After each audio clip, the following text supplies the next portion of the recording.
Hello and welcome back to Saturday morning suspended Fanimation, first of all. And this is Saturday Morning Blast Off. I am your host, Dennis Patholkis.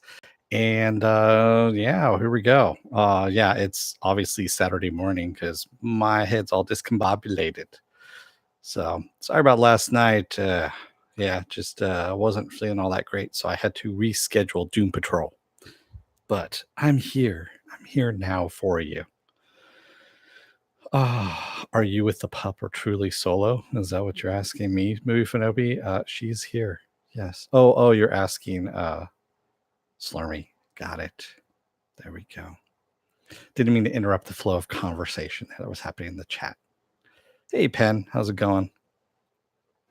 So kind of a slow news week this week. Yeah, I'm feeling better. Thanks, Stanley. It's just we've had a crazy week, actually crazy month in the office, and it's just getting worse pretty much. And we had some food that was brought in, and I don't think it sat too well with me. And there was something that just didn't sit right. I don't know what it was. So that's all I'm going to say.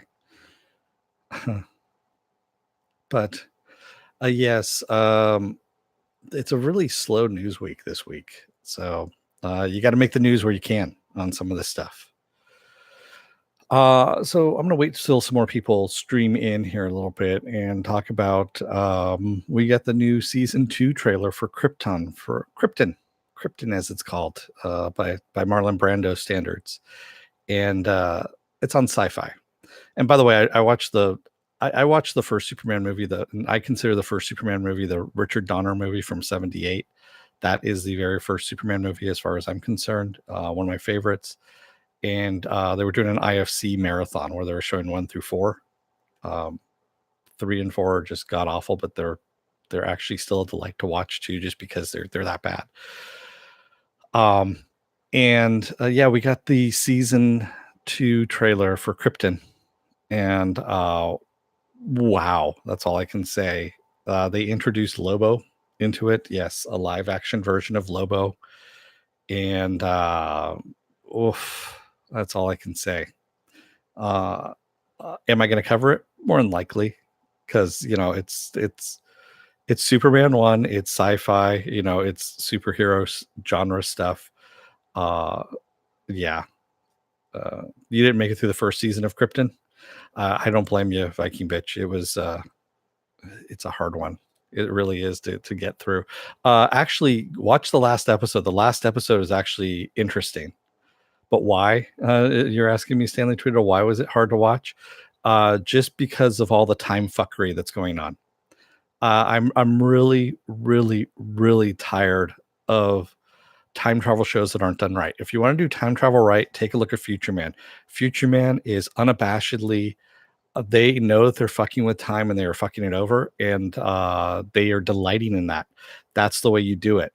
Not this thing where you think you're doing things right and then you changing your own. So if you're going to do time travel, you need to have rules set into place before you write about it or you try and do something about it in a TV show. 12 Monkeys, a TV show, does it absolutely perfectly. They do time travel right, because the last episode actually references the last season references the first season, and everything ties back. And actually the first season references the last season as well. It's so well done and so well synergized. That's something that was planned out, you could tell. Whereas this is a bunch of Hollywood hack writers that aren't talking to each other, and they're writing episode by episode, and so they're changing the rules as they're going through. They do this as well for comic books at times. You have someone who comes in who's not the most fantastic writer, and they have an idea. The editors go, sure, let's do it. And they screw up a whole bunch of continuity, and then it becomes canon at that point. And then you have to reboot the entire fucking universe again, DC, and to correct something that somebody did. So that's what I'm having a problem with this Krypton is, yeah, it's going to be a lot of time fuckery, pretty much. And that is a hashtag right there, is time fuckery, because it is a really The first season of 12 Monkeys was a little tedious. Yeah, Stanley tweeted it was because they were setting up a universe and they did a good job of it. But I agree with you. It took a little while to get put into place. Yeah, I hate it when my universe gets rebooted too, Viking bitch. It really is. Oh, you have to have good writers in place, like I've said before. Good writers, good actors, before a show can take off. Same thing with books. You need to have a good writer, someone who actually plans out what they're writing. Um, let's take the Star Wars trilogy that's coming up here, episodes 7, 8, and 9. Well, they never had a script, they never had a story, a plan in place. We already know this. They've talked about this ad infinitum in different forums. They never had anything set into place. They don't know how it's going. So episode 7 didn't have a script. They had kind of an idea, but they were writing the script as they were going along. Episode 8, as a means, and after that, I heard that Rian Johnson, actually everyone's heard this, was just told go with it, whatever you want to do, and that's what we got. Now episode 9 is having to go back and retcon episode 8, as well as tie in episodes 1 through 8 to the Skywalker saga, if you will, to wrap things up. So they had to bring in George Lucas to kind of fix things and tweak it around. When you have to bring in George Lucas to rewrite your stuff, who is not the best writer in the world, yeah, you're not a great writer at all when you have to bring him in. Oh, cool. Thank you, Stanley. Stanley says I watched 12 Monkeys because of your reviews. And thank you. Yeah, it's actually it's a good succinct story. It has a beginning, a middle, and an end. Even though it flows in different directions at times, it all ties together and just really ties that again. Like I said, if I'd have to go by the best time travel series movies, I would say that's the best time travel series. My favorite time travel movie is Bill and Ted's Excellent Adventure, but because that one actually adheres to its own rules. Again, Ed Solomon had made rules about how time travel was to work within that movie, and he stuck to it. That's why it works, even as a comedy. So, hey, Nillis, how's it going? Yeah, and so that's what I'm kind of worried about with Krypton season 2 here. It's because supposedly, Segel has been erased from the timeline now, but he's still around. He's in a pocket universe or something. It doesn't make any sense. And then this whole thing about bringing in Lobo before Lobo's even born, because Lobo's not born until well after Superman has been well, when Superman is basically a boy on Earth, that's when Lobo was born. So, yeah. Stanley H. Tweedle says, to repeat a lame joke that I like anyway, Star Wars jumped the TIE fighter. Yeah, it did jump the Womp Rat. It really did. Mufino, he says, my biggest issue is the Matrix jump of Rey. Why people run with lightsabers, or when Obi-Wan pulls out his lightsaber to awkwardly throw a tracking device, and watching Kylo take someone down by hand. Yeah, it's again, don't get me started on the whole lightsaber thing. A lightsaber, of course, is light, so it has no weight to it. Well, if you want to get to the scientific terms, light does have weight. Photons do have weight if you want to get into the physics of things, but not enough to be perceptible to humans or human-like beings, if you will. So yes, you have no weight other than your handle. Why turn it on when you're running? I have no freaking clue. So yeah, exactly. Give us some classic fighting. I do like the force moves and stuff like that. The best use of it, of course, again, is in the Clone Wars Gennady Tartakovsky animated series. That is actually the best use of force fighting in it, and that's because Gennady is a huge Star Wars fan. and he thought it through. That was the whole thing, and that was the nice thing about it. Oh yeah, the second Death Star being in the Ocean of Endor. Yeah, I don't know. I'm looking forward more to the Mandalorian than I am to Episode 9. And that's just because Jon Favreau is involved. Just pretty much everyone that's involved in that production. There's a lot of people that are involved in that production, and they all look pretty damn good. That is the moon of Endor, Stanley Tweedle. Yes, that is where it crashed. So it's either Endor or the moon of Endor, one of the two, because it exploded. Well, it was over the moon of Endor. So there you go. Penn Farm Girl says the end of which universe? Fenobi DC universe.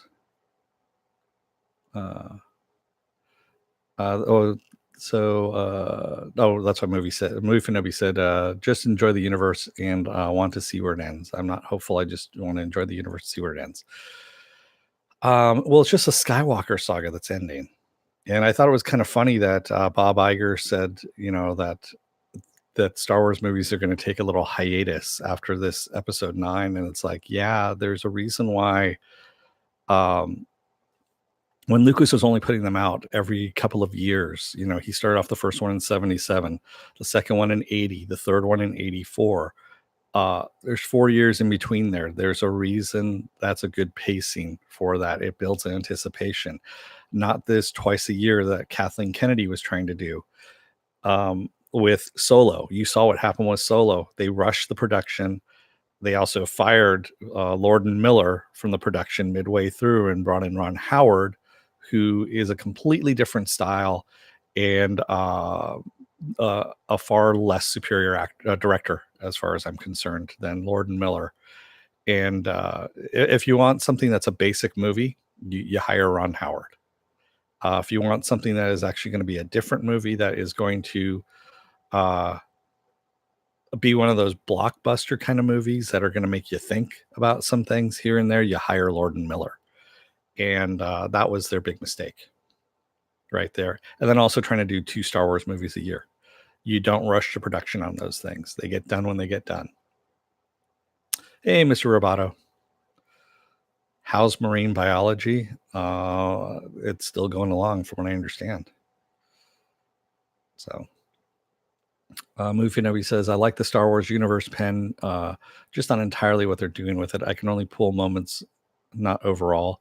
The Mandalorian panel was great. Dave Filoni is amazing. Yeah, Dave Filoni is awesome. I actually, that whole Clone Wars panel, where they're introducing the quote unquote lost season of Clone Wars. He did that at Comic-Con last year, and I sat into the first half of it, first 3/4 of it, and then I had to go. But yeah, it was pretty good. It was pretty damn good. No, that universe isn't ending. It's just, expanding, if you will.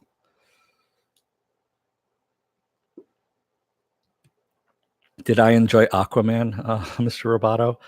I did not. There's actually a review. If you go back and take a look at my library, I did a review of Aquaman. And I was not the big fan that everyone else was. And not because of marine biology. It's a total fantasy movie. It's just a messy movie. It really is. It's okay. It's just not.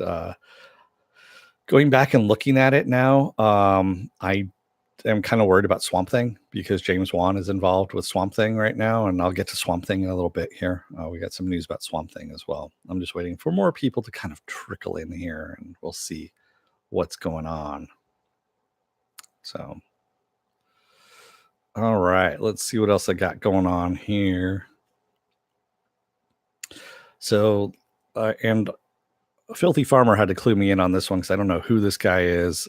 Pablo Schreiber has been cast to play Master Chief for Showtime's live-action Halo series. And you're going to probably say, who's the hell's Pablo Schreiber? That's what I said too. And I guess he's a Canadian actor. So thank you, Filthy Farmer, for pointing that out to me. And Live action Halo series. I know they've done an animated Halo series before for Xbox. That was okay. I am not. I'm not jazzed one way or the other about it, to tell you the truth. I know those of you who've played Halo are probably a lot more, uh, gung ho about this, but I'm not. Oh, I know Shatner is Canadian. There's a lot of Canadians. Ryan Reynolds is Canadian as well. Um, there's a lot of Canadians out there. Yeah. So, um, let's see what else. All right, I'll get to the big kahuna here. So, because Stanley Tweedle asks, why was Swamp Thing shortened? It could continue on the WB service. So, the big news of the week was that Swamp Thing was production was halted. They were getting ready to do episode 10, but production was halted on that so they could rewrite episode 10 because episode 10 is now the last episode. Originally, Swamp Thing was supposed to get 13 episodes, and they are now being shortened to 10 episodes. So episode 10 needs to be the season finale. And why is that happening? Because of Warner Media. So Warner Media is trying to start up a streaming service. The trouble is you already have a Warner Brothers branded streaming service that has already been already online, called DC Universe. So what do you do with DC Universe at that point in time? Your guess is as good as anyone else's. Now, if Warner Brothers, if the execs were actually smart about this, you're already paying $8 a month, or you already paid your $79.99 for the year subscription. You take DC Universe and you put it into Warner Media. So you just basically grandfather everybody into the Warner Media streaming service for that $8 a month, or the $7.99 a month or a year, whatever that is. And you make DC Universe a channel within the Warner Media app there, or the streaming service. Keep it intact as it is. But what they're probably going to try and do is they're probably going to try and take all the DC content, strip it out of DC Universe, stick it into Warner Media, and charge you extra. So you're going to have to pay for DC Universe and Warner Media if you want to watch stuff. Now, why am I saying this? Because Marvel they already have their comic book service, if you will, Marvel Unlimited. And of course, they have a deal with Comixology as well, where they deal with that, and that is where their digital comics live. DC has never really had a great deal with Comixology, or their own service, for that matter, to bring out digital comic books. So what Warner Brothers is probably thinking is, well, we've already got DC Universe online. Why don't we just fold that into the comic realm, and we'll take all the series and animated stuff and throw that into our Warner Media, and that way they can pay for both, because they're greedy that way. And I think it's pretty damn stupid. Yeah, they also have the CW site, Mr. Roboto. That's right. So the CW site is free for now. So that's the other thing that Warner Media has, as well as the CW site. And they've been showing a lot of free stuff on there. You don't need a subscription service. You don't need to have a cable provider or anything like that to log into CW, the CW Media. So Stanley Tweedle says, but still, why shut down stuff if they want to continue in some way? Because they're trying to funnel money into it, Stanley Tweedle. So when you suddenly have a diversion of funds because you've suddenly decided to change direction, you need to take funds away from something. And if you take funds away from something that's already in production that can have a stopping point, that's what they're doing. Yeah, they need to get their shit together. Exactly, Viking Bitch. Doom Patrol is awesome. And I agree with you. Titans needs to just lose Akiva Goldsman and it'll be okay. But yeah, that whole thing is just a big clusterfuck, is really what it is. And Swamp Thing is still going to have its May 31st premiere. So that is kind of, they already have 9 episodes in the can. The 10th episode is being rewritten and going to be filmed, I guess, this month at some point in time, because they're going to have it done before they, go to air. And they have to get all the special effects put in and everything like that. So, yeah. Sorry, I was going to sneeze there for a second. Didn't want to do that. Movie Nevi says, I tried watching that Teen Titans Doom Patrol episode, but I wasn't digging it. Not the same. Far less superior. Yeah, it is a far less superior show, Movie Nevi. I agree with you. Titans is horrible. It's really bad, especially when you look at Doom Patrol and you're just going, oh, why does this work and why does that not work? I mean, you can see the bones of, in either show that they're sharing, and Titan Doom Patrol is just heads and tails so much better. Yeah. Isn't that called inferior then? Yes, it is inferior. It's highly inferior. Yes. Mr. Roboto, Swamp Thing had 2 movies and an environmental cartoon. Yes, it did, Mr. Roboto. Actually, I believe it was 3 movies, if I'm not mistaken. And I also had a live action TV series too. So, Adrian Barbeau, did we ever confirm that she was getting on the series? Guessing on the series? No. No one has said yay or nay whether or not she's going to be on the series. My guess is she was going to be in the tail end of those last 3 episodes that got cut out. So most likely not. Pen Farm Girl says Titan isn't as bad as I expected so far, but I had the lowest expectations possible. Yeah, see, I went in with low expectations too, but when I was actually, saying what the characters were going to say about a minute before they said it, and you could see exactly where everything was going, it's pretty bad. Yeah.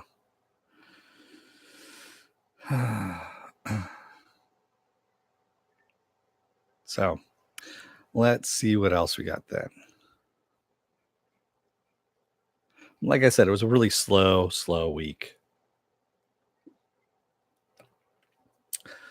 So Mouse Guard. Mouse Guard is a comic that was being made into a movie, and they were getting ready to go into production. They had 2 more weeks before they were going into production, and Idris Elba was attached to this. Oh God, who else was attached? I'm actually looking at it right now here.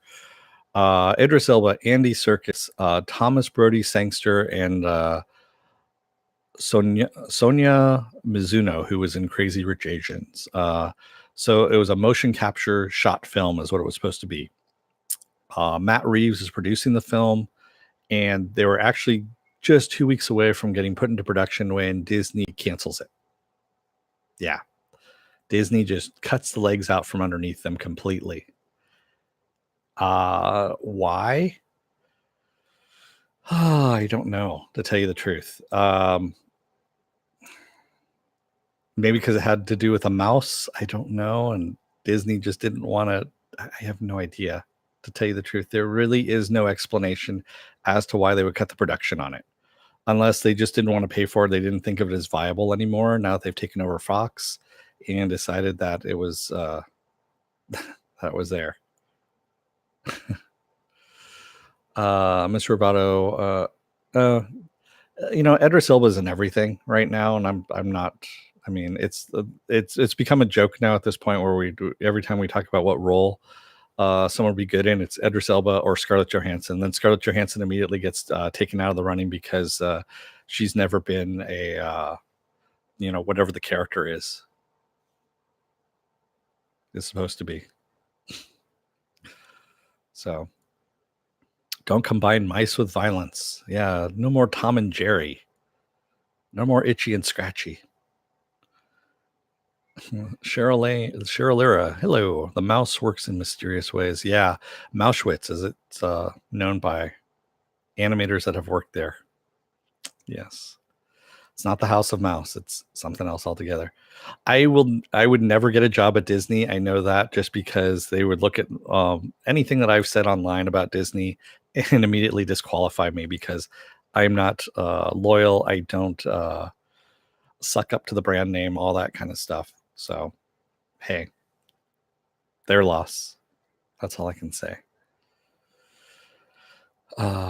Someday Morks's daughters will meet Dennis and say, "Oh, so you're the guy, huh?" Hopefully not. Mork says they will punch him in the nuts. Pepper's punching me in the nuts is a daily occurrence. So,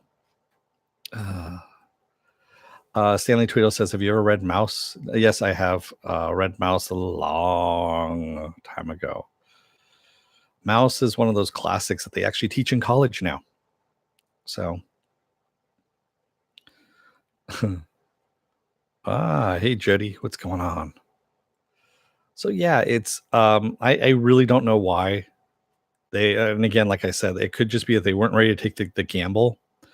You could be an Imagineer slash Disney servant. No. So I know a lot of people that have worked for Disney, uh, and at Disney. One of my former teachers actually was someone who had designed some stuff at Disneyland. He actually did backgrounds and stuff like that for rides, and so he designed a lot of ride backgrounds, which is a job. It's really hard to do, and you need to be very detailed about it and be a great artist at the same time. I've known people also that have worked in animation at Disney, people that have worked in editing at Disney, all kinds of stuff, all different levels at Disney. So, and I've actually met with the Disney people at Comic-Con for jobs and stuff like that. And the one of the hiring people actually really liked some of my work, but they're going, we don't think it would be the right fit for us. And she was pointing me in other directions. And a lot of stuff that they were pointing me towards was more towards the Adult Swim stuff for my tastes, is what they were saying. I said, yeah, your taste is really not the Disney brand. It's more towards the Adult Swim brand, which I understand completely. I'm not I'm not the saccharine sweet kind of thing that Disney is looking for. I'm not the droid that they're looking for, really. I really am not. Bork sounds like Nick Sachs as a dad. Really? So he does a lot of drugs, drinks, and then has sex while the kids are in the other room? Yes, go to Adult Swim and make. See, I hated Tim and Eric, Mr. Roboto. Tim and Eric was not my cup of tea. It really wasn't. We all know that Dennis secretly watches the Hallmark Channel. No, it's actually the Lifetime Channel, Viking bitch. Did I get it right? Mother May I Sleep with Danger? The Burning Bed. Yeah, I don't know. That's. Oof. Jody says, "Isn't Disney looking to diversify its market? Why are they still limiting themselves? Because they're still under the impression that everyone still likes the G-rated society, that no one has adult sensibilities anymore, and that they can't have the wholesome with the more adult themes. And again, it's going to be wait until Bob Iger is gone in 2021." And I'm fairly sure it's going to be Kevin Feige who takes his place. But I think that's going to change completely. Well, not completely. You're going to get more, at least PG-13 stuff, maybe a few rated R things here and there. So.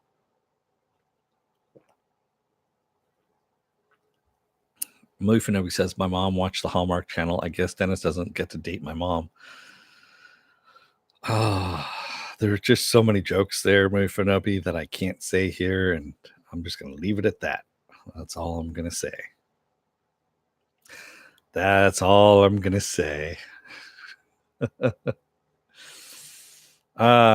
else we got going on? Oh, yeah.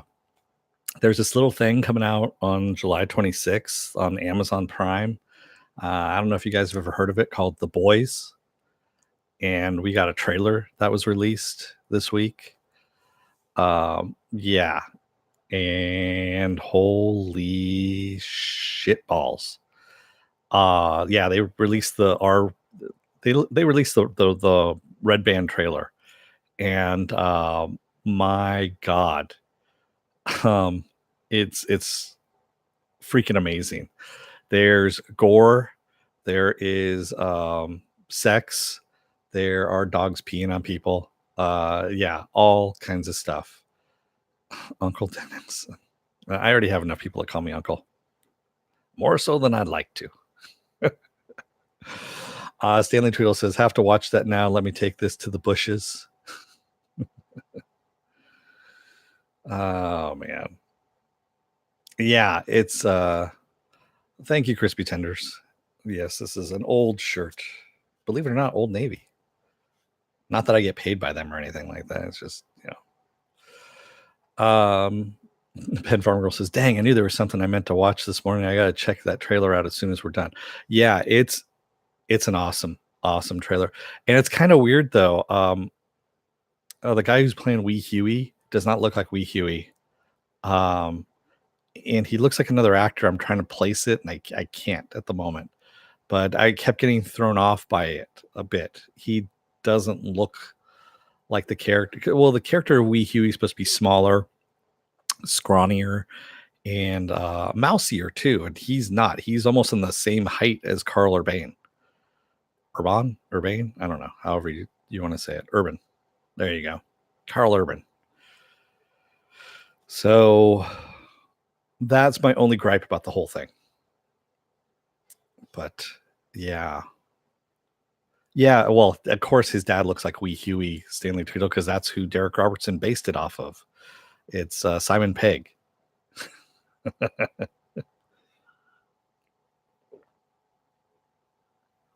Yeah. So it's going to be interesting. I am definitely going to be covering that series. See you, Marks. Have fun. Don't don't tell your girls to punch me in the balls like you've been saying, But yeah, so July 26th, The Boys on Amazon Prime. Wow, is that that's right after Comic-Con. That is right after Comic-Con. So that means that they're going to show the first episode at Comic-Con. So guess who's going to try and get into that panel? It's more likely going to be it's probably not going to be a Hall H because again, Comic-Con's probably going to misinterpret the audience on that one and stick them in Hall 6B, C, D, E, which is a small freaking hall. So that means I'm going to have to wait like 50 hours in line in order to get in. Yeah.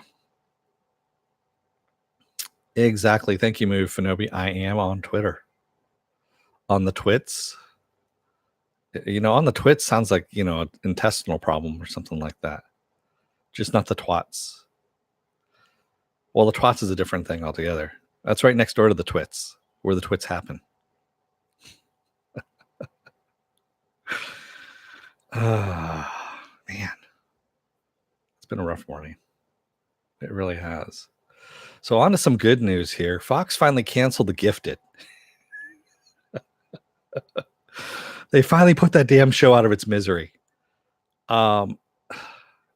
Yeah, I've not been the biggest proponent or fan of that show, and it's mainly been because of Stephen Moyer.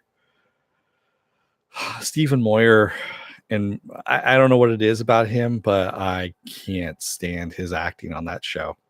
And now I don't have to any longer. I actually stopped watching it. I forgot it was on.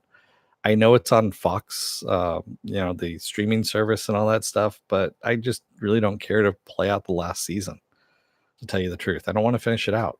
Exactly. You don't like Vampire Bill? I don't, Stanley Tweedle. I really don't. Nihilus says, no. He does his best Darth Vader. No. Padme, what happened? Pen Farm Girl, I kind of equate the gift to the same as Cloak and Dagger. Inhumans, though, yes, anything is better than Inhumans. Inhumans was just a bag of dog shit that was flaming and thrown at somebody's window. That's really what it was. But The Gifted, I swear they've reused Knight Rider footage from the 80s for some of the chase scenes and stuff like that, and also as the backgrounds in the cars and stuff like that. I've actually had to laugh a few times because I'm like, did you take that from Knight Rider? Or is that from the A-Team? Where the hell did that come from?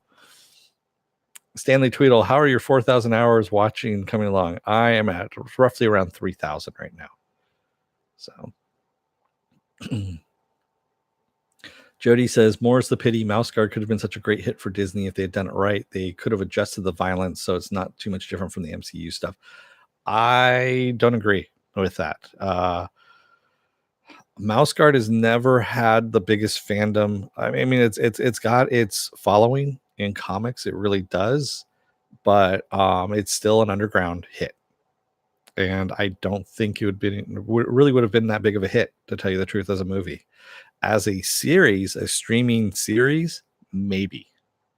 And if they put it on D plus, that could have been something else. What else do we have? Jody says, do you think that it's because Disney has plans for the X-Men and how they want to integrate them into the MCU? No.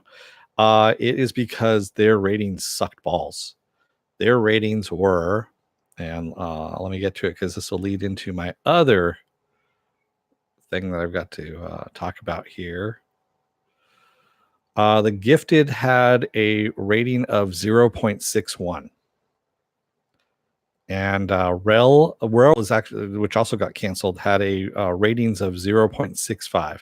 Gotham, which is ending, has a rating of 0.64. Now, this is all in the 18 to 49 age range. And what does that mean? It means, well, it tells you how many millions of viewers, and it's basically like over, a little over 1 million viewers, or just under 1 million viewers. Excuse me, that's under 1 million viewers. So yeah, that is under 1 million viewers. And right now, the Orville has a 0.75. So if you got the Gifted and Rel being canceled at 0.61 and 0.65, and you've got the Orville at 0.75 here. Yeah, I don't. And there's been talk about this too, is that the Orville is on the bubble at the moment. Yeah, Rel was a terrible show, Nihilus. I have to agree. I could tell as soon as they put the first promo for that one up, I'm like, Rel is soon to be canceled on Fox because they've just put it into the animation graveyard, is where they threw it. So the Orville has only a couple of things going for it. One, for season 3, if there is a season 3, they'd get a California tax break. And 2, Seth MacFarlane's, I guess you can say, working relationship with Fox, where it's at. But now that Disney's taken over, I don't think they care about Seth MacFarlane's relationship with Fox or where he's come from and all that kind of stuff. And they're just looking at numbers at this point and saying, you're not performing well enough. You're going to cost us X amount of dollars. Bye-bye. Does this mean that the Orville isn't getting a third season? It is on the bubble, Jody. No one has made, they haven't made a, yeah, I'm with you, Nihilus. I'm not a big fan.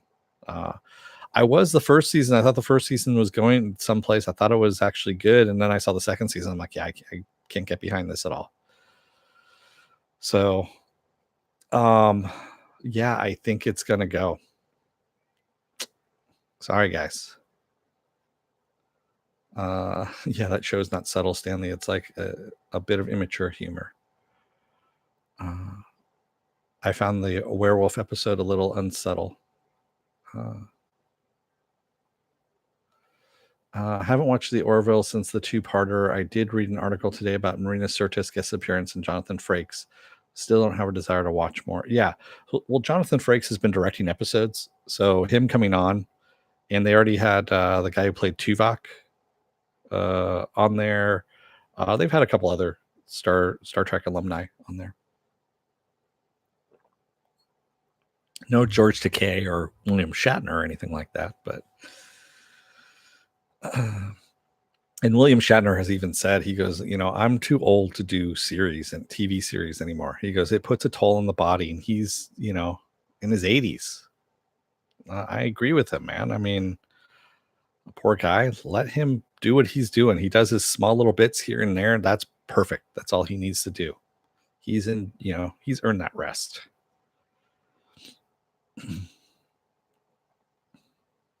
Wait, what werewolf episode on the Orville? I don't know. You're asking the wrong person, Jody. I haven't watched the Orville in a while, so I don't know what that is.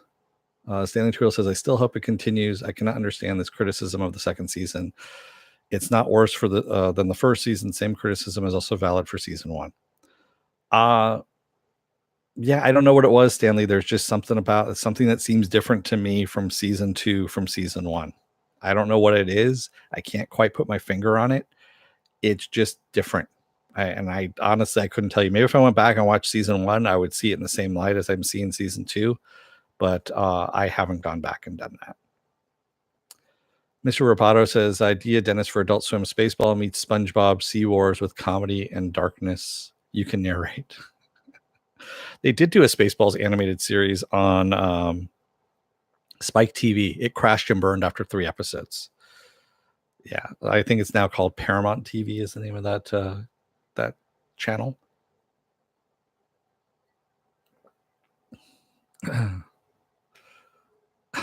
Jody Orville's werewolf episode is until Halloween.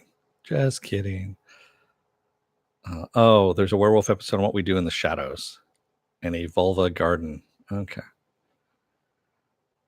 Aren't they releasing toys and other collectibles for the Orville? I think so, Pen Farm Girl. I don't know for sure. That could be on the back burner now because of the whole. So with the whole merger between Fox and Disney, who knows what's going on? There's a lot of things that's up in the air at the moment. So Pen Farm Girl says Spike had a lot of crash and burn, and Paramount as a network doesn't have good history. No, it doesn't. And it still doesn't. I mean, it's pretty much Spike TV, just with a different branding. That's all it is. Just a different name. Jody says, oh, okay, that was that series based on the movie by the same title by Taika Waititi is actually producing this one. I think he directed the first episode too, Jody, of that series. Mr. Roboto, excuse me. Disney will keep the Orville. Also, Vampire Bill will return. Will not so New Mutant in the Hall feeling emotions. Okay. Yeah, I don't know. I really don't think so. And honestly, The Gifted is not that great of a loss. It really isn't. It did nothing to further the Fox X-Men stuff.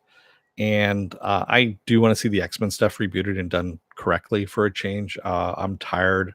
It's been now, 20 years of nothing but the Singer version of X-Men. I want a proper X-Men done. So that's all. So other sad news, actually. Netflix has quietly canceled the Santa Clarita Diet after 3 seasons. Now, most of you probably didn't watch the Santa Clarita Diet past the first season, didn't get past the first season.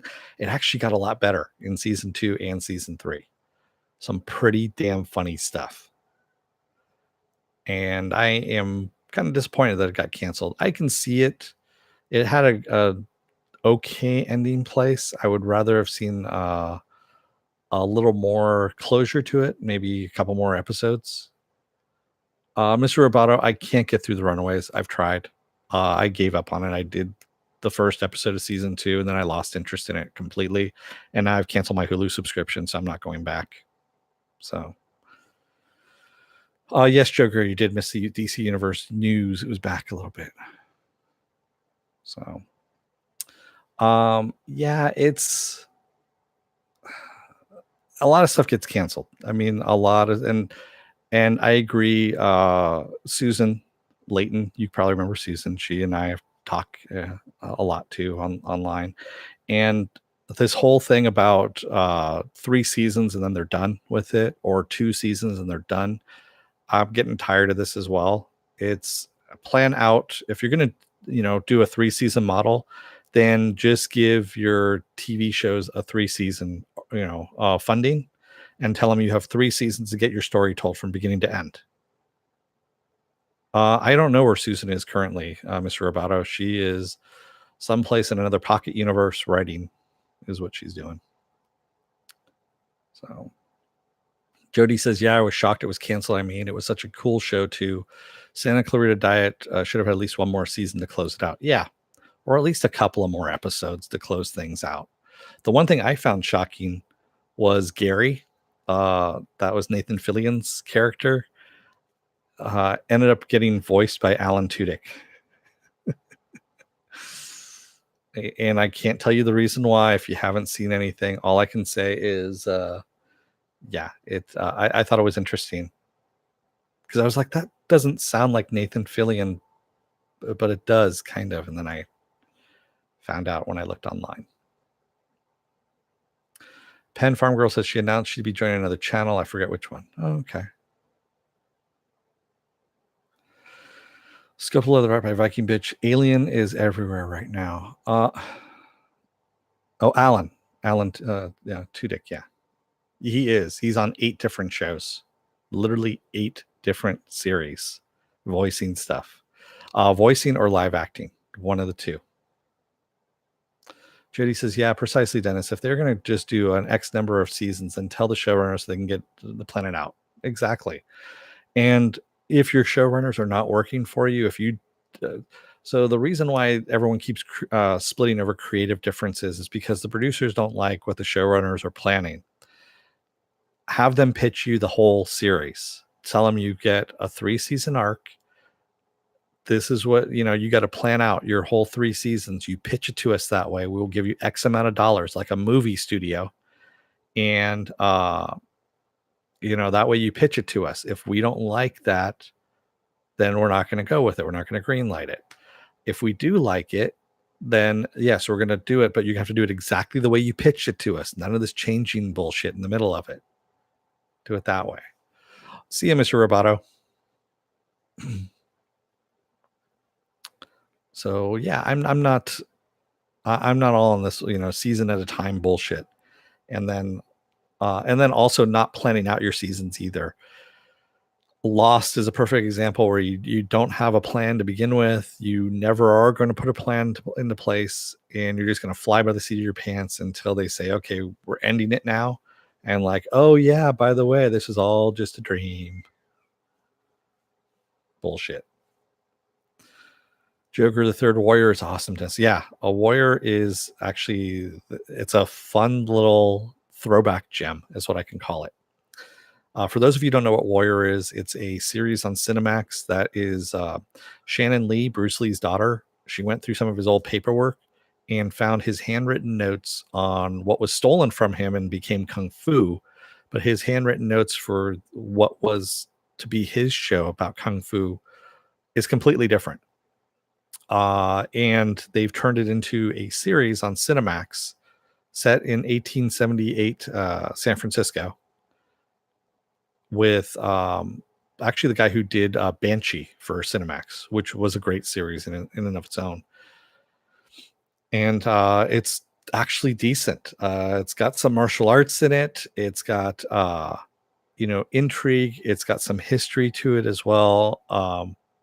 I'm from San Francisco, so I know a lot about the history of San Francisco. And so all these names keep popping up that are historical references. And it's not deep either. It's more grindhouse in a little bit. Upscale grindhouse is what I'm going to call it. Joker the Third says, I'm a little behind on the show, Stan and Dennis. Yeah, it's only episode 3, so it's not that bad. Yeah. Stanley Tweedle says, yeah, exactly. The Chinese are taking all of our jobs. What an outdated concept. Yeah, it's you see a lot of parallels between as the old saying goes, those who do not learn from history are doomed to repeat it. You are seeing that in this series as well. Yeah, I agree with you, Stanley. It's a lot of history that is repeating itself, and yeah.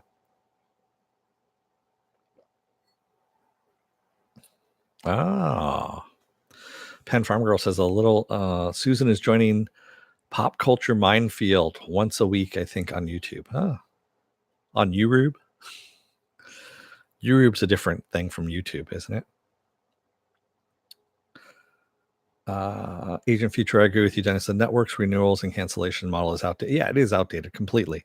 The streaming service stuff that they're moving towards, it's good in one respect, but it's bad in another. So you're having all these multiple different streaming services that are vying for people's money, but the model, the way they're going to be doing the shows themselves as set limits, like a certain number of episodes, certain number of seasons. That's the way they need to do it for network TV as well. Yeah. Jody says, "Hell's yeah! This right by the seat of your pants bull crap shouldn't be allowed for shows anymore. Sitcoms, well, shitcoms. Look at Tim Allen's bullshit that's out there. That thing's gotten renewed because it's the same episode by episode. Is really all it is, and that's all shitcoms are. They're recycling the same fucking story that's been recycled since the 50s, since the 1950s, and quite frankly, they're boring. That's where you go if you want no creativity and no new creative input, is you go to shitcoms. But for certain genres they require careful planning. Exactly Jody. Joe Greer says the Nick was another significant period show. I heard about it, I just never got a chance to see it. Joe Greer, take your word for it. Yeah, I heard about that ending for STD, Stanley Tweedle. Yeah, all I can say is that if I had been a subscriber to that and sat through and watched that through the second season, I probably would have put my fist through the damn TV. That's all I can say. Yeah. The way they just kind of fucked over fans on that one. They literally just shit on the fans on that one completely. To do it that way, it just, my God. Yeah, no, and let us never talk of it again. That's pretty much how they ended that whole season. Was the reason why no one ever talks about Star Trek Discovery is because no one is never allowed to talk of it ever again. That's all. Oh my God, that was just yeah. So everyone, of course, heard about the fire that happened in Paris. The Notre Dame Cathedral burned. And of course, the Catholic Church, being as poor as they are, they only have $30 billion in the bank, and don't have any money to fix it up. Ubisoft decided, well, they're donating money towards it. I don't agree with that. Let the Catholic Church pony up the cash. They've got enough to fix it. But they also have allowed Assassin's Creed Unity for free download and free gameplay. So as soon as you download it, I think it's this week only. So you can actually download that for the PC only, and it's you can download it and play it for free. So there you go. So it's Assassin's Creed Unity, if you're into that. I've been playing Assassin's Creed Odyssey, which I really love, but Assassin's Creed Unity takes place in France. It has a lot to do with Notre Dame Cathedral. From what I understand, they went in and they actually digitally mapped the entire cathedral so they could actually put it in their game. And that's going to be used to rebuild the cathedral to the exact specifications that it was before, because they literally digitally mapped the entire thing inside. Uplay will not get on my PC. I don't blame you, Stanley. I just thought for the gamers out there who are interested and never downloaded it, that they can if they want to.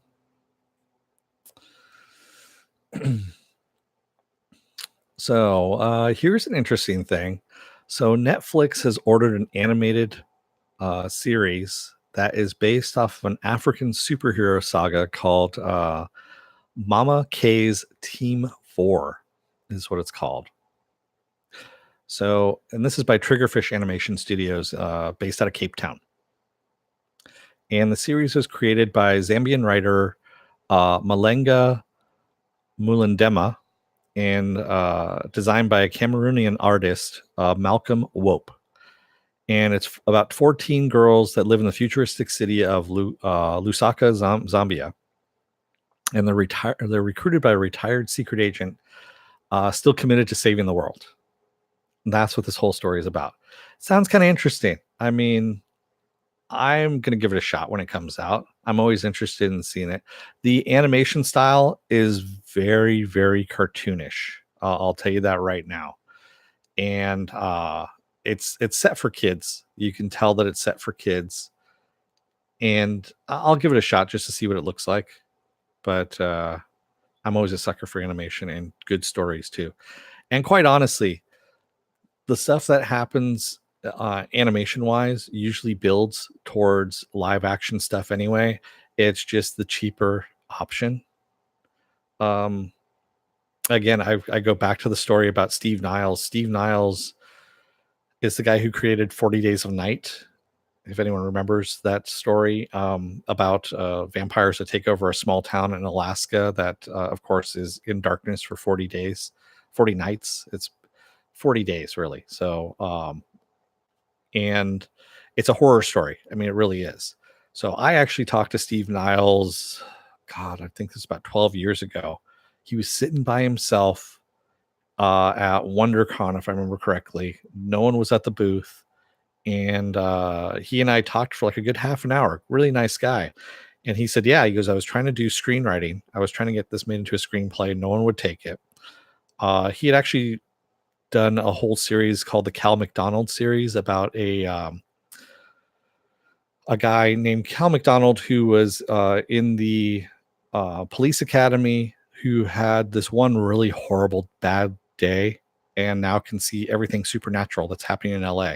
And now he is a pill popping he's a drug addicted alcoholic private investigator who handles mainly supernatural cases in LA.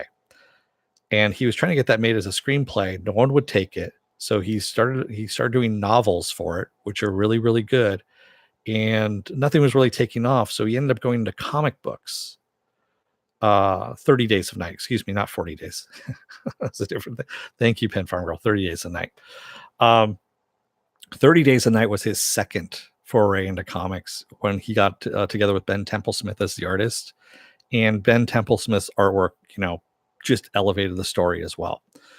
So that was the whole thing, is he was trying to get this made as a movie or a TV show, something like that. He even went into books to try and get this stuff done, and no one took it seriously until he went into comics. Then everyone saw the visual and the writing of the comics and said, holy shit, this actually would be good. And that's what happens with this stuff, is a lot of people don't take good writing seriously, or they don't want to take a chance on it because it's not familiar. And so you get crap that happens like what happens at Disney, where we're making Star Wars Episode 9,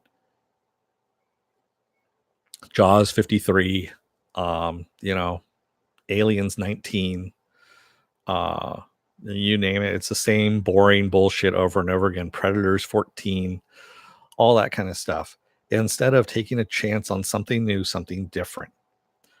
And people are taking other avenues in order to get that stuff out there. And this is the way of doing it.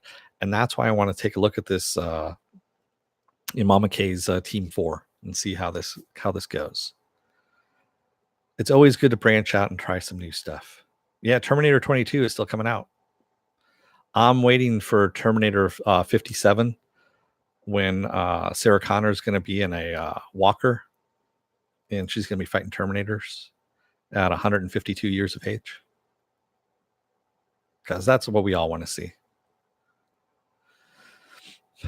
What they should do by that time, they should combine that with Future Man and just realize that, she's the cause of all the timeline fractures, and that there are 157,000 different Terminator lines going on right now. Yeah. Still with Arnie. Arnie will just be a head in a jar, and it'll be my best movie ever. Fighters only new stuff I like. Well, geriatric fight can work. Just found that out with Happy. Yeah. Geriatric fight scenes can work. I mean, just look at Samuel L. Jackson. Um, yeah, one of my favorite things out of Captain Marvel that just makes me laugh every time think about it is, yes, the CGI de-aged Samuel L. Jackson to look like he did in the 90s when he was in his 30s, 40s, something like that. The man is now in his 70s and he runs like he's in his 70s because yeah, when you're 70 years old you do that wide-legged stance kind of run. So when his CGI enhanced character is running like an old man down the hall, I started laughing because it's the old man run that he was doing.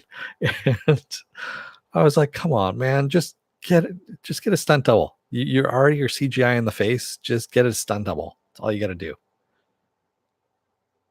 See you, movie Fanobi.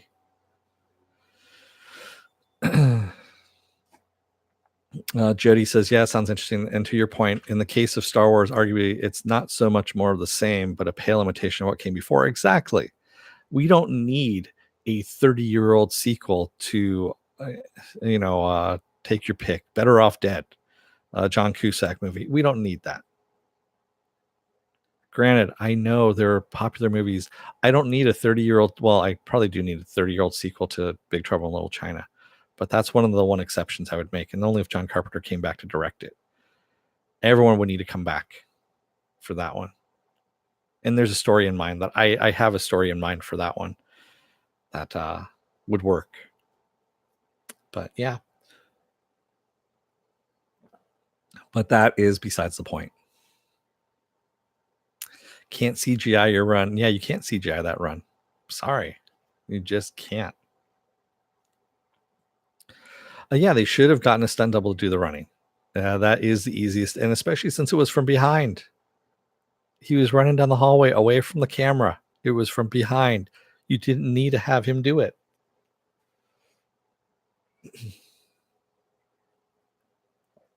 Have no idea why they do that. It was just kind of a weird thing. But anyway, so what else we've got going on here? I guess this is my last thing I've got on here. So, Y: The Last Man was in production over at FX, and then they stopped production.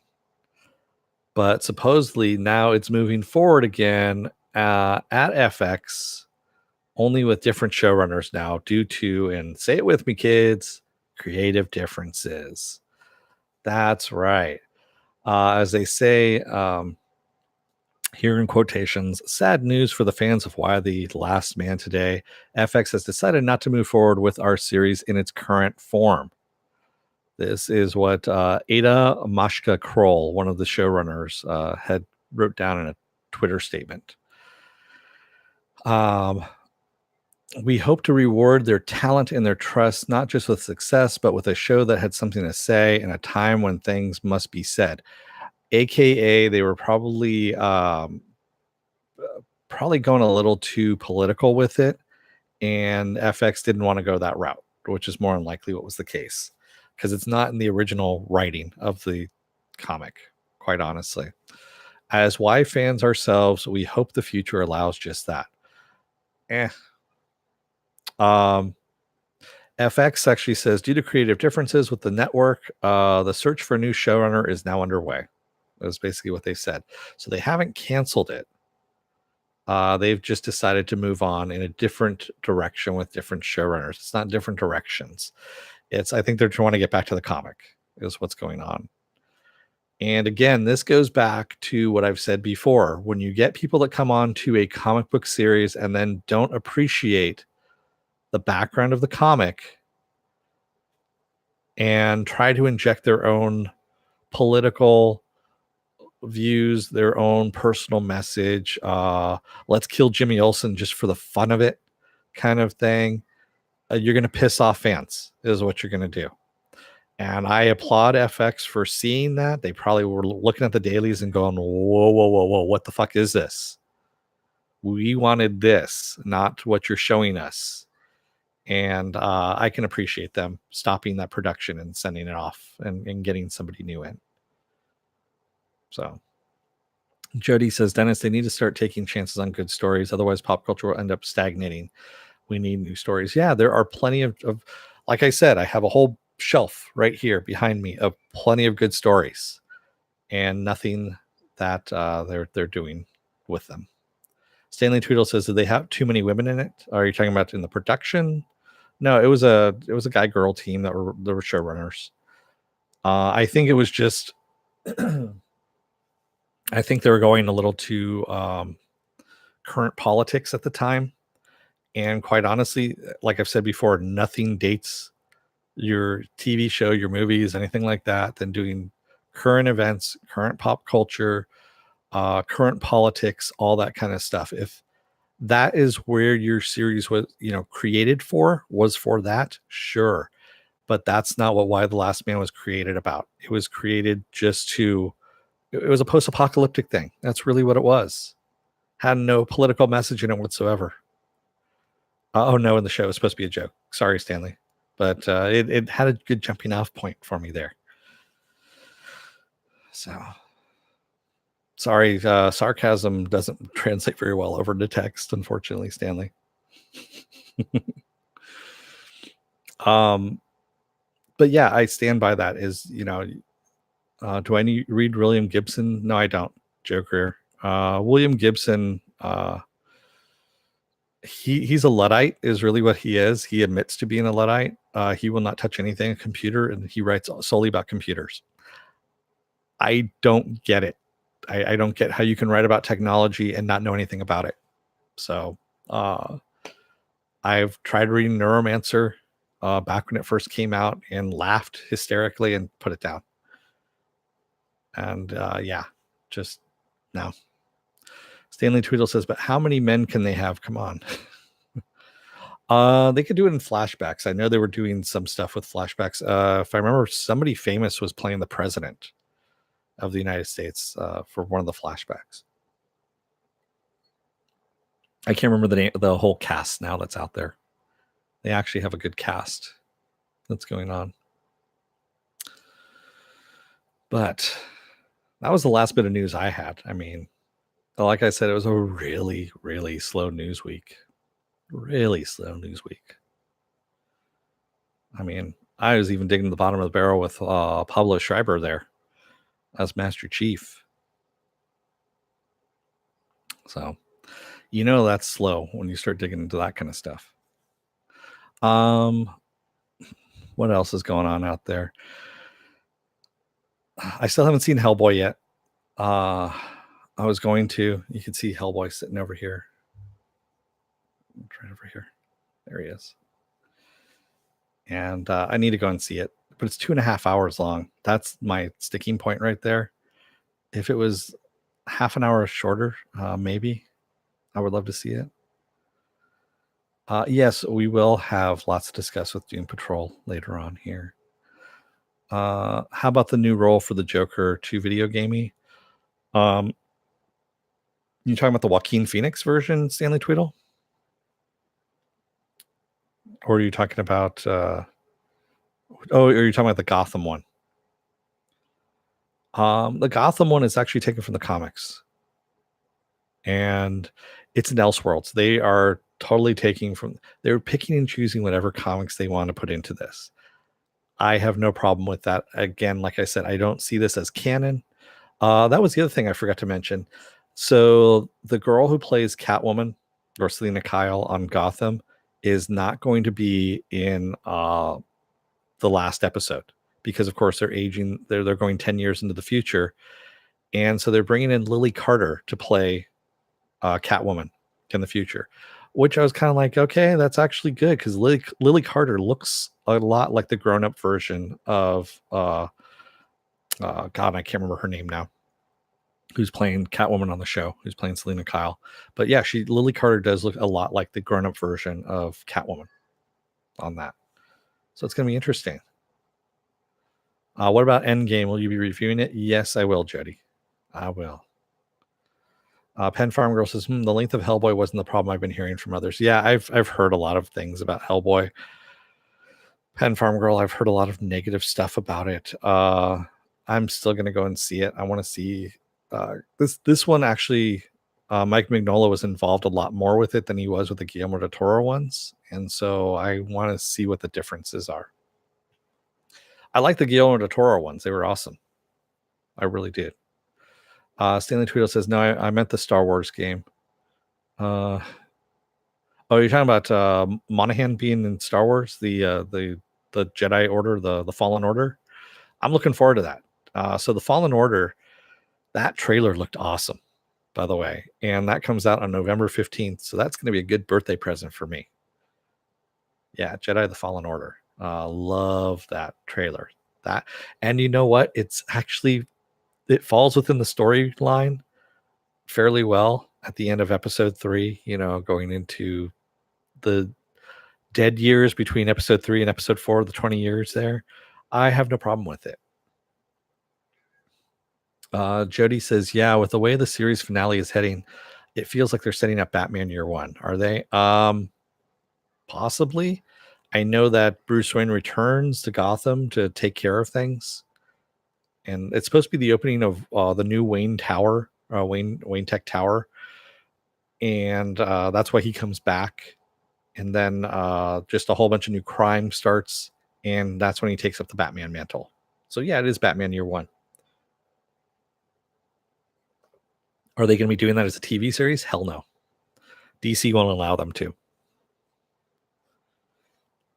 I mean, hell, even on their own DC universe, they're not allowing Batman really to show up. It's going to be Bruce Wayne, and it's going to be an old Bruce Wayne. I guess the footage for that just came out, like for Ian being Bruce Wayne. Cameron Bykondova. There we go. Yes. Wait, they're replacing her with Lily Carter. What about Batman? So the guy in the Batman suit is not David Mazouz. It's a grown-up version of David Mazouz, and they are digitally changing the face underneath the cowl. So you're going to see David Mazouz's grown-up face underneath the cowl, because you're only going to see the bottom half of it anyway. So that's what they're doing, Jody. I don't know who they're getting to play a grown-up version of Bruce Wayne, though, or if anybody. Stanley Tweedle says, what is their stick up the butt with Batman on TV? They have Superman already. Yeah, that's on CW, though, Stanley. I don't know what it is about Batman, why they won't put him on TV. It's probably the stupidest thing WB execs could have done. Same thing with Spider-Man and Marvel TV, Marvel Comics. And so speaking of which, also, I talked about this last week, but Kevin Feige saying that the D+ Marvel stuff is now going to their Marvel streaming series, WandaVision, Falcon and Winter Soldier, and Loki are all supposed to be tying into the MCU movies now. So they're going to be canon with the MCU movies. It's like, wait a minute, didn't you guys already try this with Agents of S.H.I.E.L.D.? And that didn't work. So now the Agents of S.H.I.E.L.D. stuff is not canon to the movies, but maybe it is. Maybe it isn't. Yeah. I don't know. And I'm hearing rumors also that they might be retconning Agent Carter as well with the upcoming movie. That's all I'm going to say. Stanley Tweedle says, Pen Farm Girl says, I still have hope Gotham will go out strong. I do too, Pen Farm Girl. I just hope they stick with the craziness and say fuck you to DC and do what they want to do. Stanley Tweedle says, so we have to watch everything. That's what their hope is. Stanley Tweedle is that you have to watch everything. Jody says, will they use his voice or maybe have Kevin Conroy voice him? I'm pretty sure they're going to use his voice. He's gotten the Batman voice down a little bit, where he kind of did it in the last episode where he kind of went dark a little bit and went down of an octave. And I was like, oh, okay. And I'm hoping that David Mazouz reaches out to Kevin Conroy and finds out a way, because Kevin Conroy did the best version of doing a Bruce Wayne voice and a Batman voice, and they were different, but they weren't the Christian Bale. Oh my God, I've gargled with rocks. Lily Simmons, thank you. Joe Greer, sorry. I said Lily Carter. I know. It was Lily Simmons. from Banshee. That's where I saw her for. I think that's where she started doing her first acting work, was on Banshee, if I'm not mistaken. But Jody, so will WandaVision show be like Bewitched? Be a comedy, like a little sitcom kind of thing? Probably. I don't know. No, probably not. Although I thought it was kind of funny, Chris Hemsworth was open to. I don't know if everyone, and if anyone ever saw the shorts of Thor with his roommate, just his mortal roommate, and there was like 2 or 3 shorts they had done when they used to release these things on DVD, and they had the Marvel one shots in there. Chris Hemsworth said that he wanted to do more of those. That he was open to doing a whole series of them, and I was like, that would be awesome. Having a D plus streaming series of nothing but him and his downtime, like him sitting there watching, playing video games, or him putting his hammer, the new hammer, on the toilet seat so that the roommate can't open the toilet seat to use the bathroom, that kind of thing. So Carter is a smut actress. Was I thinking of a porn actress, Joe Greer? Maybe I was. Who knows? Oh well. Jody says, as long as it's not like the Christian Bale's Batman voice. Yeah, exactly. Penn Farm Girl says, I thought David tried to channel the Bale Batman voice a couple of times this season. Points for working on it. Yeah. He's been working on it, you can tell, but he really needs to talk to Kevin Conroy. That's the perfect balance of voice right there. And Kevin Conroy has been doing voice work for so long. I'm sure he could direct him how to do it properly, because he gets the really light version of Bruce Wayne going like, hey guys, how's it going? And then he goes down to the dark Batman voice and does it pretty easy. I don't watch porn. What are you talking about? Stanley Tweedle says that Thor comedy could be powerless done right. Yeah, it could be. It really could. You could do everything with Thor without any powers. Like basically his downtime, like I said, it's all the mundane shit in between. And then he has to take off. And like the running joke could be that they go out to brunch or something like that, or lunch or something, and he gets called to the Avengers. Supposedly gets called to the Avengers just as lunch or whatever is ending before the check comes, and he takes off and sticks his roommate with the bill. That would be some funny shit.